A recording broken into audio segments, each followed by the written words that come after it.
ആഹാ, നിങ്ങൾ തമ്മിലുള്ള വഴക്കൊക്കെ മാറിയോ? ആ, തൽക്കാലം ക്ഷമിച്ചു ചേച്ചി. ക്ഷമിക്കാതൊക്കെ നീ എവിടെ പോവാനാ? ദേ വാസു, എനിക്ക് നല്ല ദേഷ്യം വന്നിട്ടുണ്ട്. നിന്റെ ഇപ്പോഴത്തെ സ്വഭാവം എനിക്ക് തീരെ പിടിക്കുന്നില്ല. എങ്കിൽ നീ മാറിക്കോ.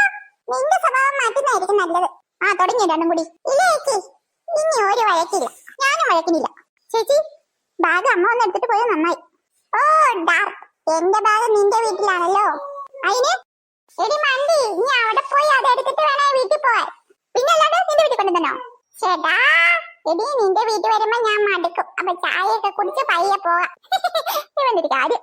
പിന്നെന്താ വാസു, അങ്ങനെ ആവട്ടെ. എന്നാ വാ, നടക്ക്, ബസ് സ്റ്റോപ്പിലോട്ട് പോവാം.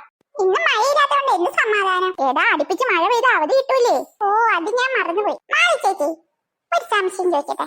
എന്താടാ, ഈ പ്രേതങ്ങളൊക്കെ ഉള്ളതാണോ? അങ്ങനെയൊക്കെ ചോദിച്ചാ ചിലപ്പോ കാണും. എന്താടപ്പ നിനക്ക് ഇങ്ങനെ ഒരു സംശയം? അല്ലടി, നീ ഈ ഓജാ ബോർഡ് എന്ന് കേട്ടിട്ടുണ്ടോ? ആ വാസു, ഞാൻ കേട്ടിട്ടുണ്ട്. അതില് പ്രേതം വിളിച്ചാ വരുമെന്നറിയാനാ. എന്തിനാ ഇപ്പൊ അങ്ങനെ വിളിക്കുന്നേ? ആത്മാക്കളോട് മിണ്ടണം. ഓ, എന്തൊരു സുഖമായിരിക്കും.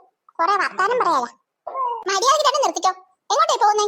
അതെന്താ മാളിച്ചേച്ചി, മാളിച്ചേച്ചിക്ക് ഇതിലൊന്നും വിശ്വാസമില്ലേ? മിണ്ടരുത്. ഈ വക പരിപാടിയൊന്നും ഇവിടെ നടക്കൂല, കേട്ടല്ലോ? അല്ല ചേച്ചി, നല്ല രസമല്ലേ? രസമല്ല, സാമ്പാറ്. ഓരോന്നൊക്കെ കാട്ടിക്കൂട്ടി വെക്കുമ്പോ ആലോചിക്കണം. ഇനി ഈ പേരെങ്ങാനും നിങ്ങൾ പറഞ്ഞ ബാക്കി അപ്പ കിട്ടും എന്റെ കയ്യിൽ നിന്ന്. ഓരോ പ്രശ്നം ഉണ്ടാക്കിക്കൊണ്ട് വരുക. ഞാൻ പോവുക, നിങ്ങൾ വേണമെങ്കിൽ വാ. വാസു, ചേച്ചി കലിപ്പിലായല്ലോ. ആടി, ഇനിയിപ്പോ എന്താ ചെയ്യാ? ഒരു വഴിയുണ്ട്. എന്താടി?